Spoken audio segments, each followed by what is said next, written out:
Ben ritrovati, seconda parte di Prima Ora dedicata al calcio. Iniziamo dunque con la Serie A, parliamo naturalmente della 20ª giornata di campionato ed ora invece parliamo della Fiorentina. Prandelli si affiderà dunque a Gilardino e Viola ancora una volta dovranno fare a meno di Mutu. I dettagli con Piero Vitiello, sentiamo.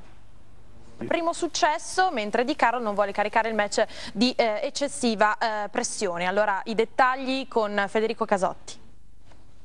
E la trasferta del Milan in casa del Bologna sarà invece il tema centrale della domenica pomeriggio, la presentazione di tutte le sfide della 20ª giornata nel prossimo servizio.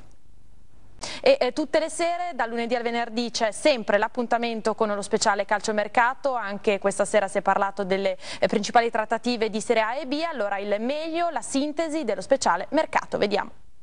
Il tempo a nostra disposizione è terminato, andiamo dunque a vedere le immagini della vittoria del Bari sulla Triestina. Valentina Ballarini, arrivederci.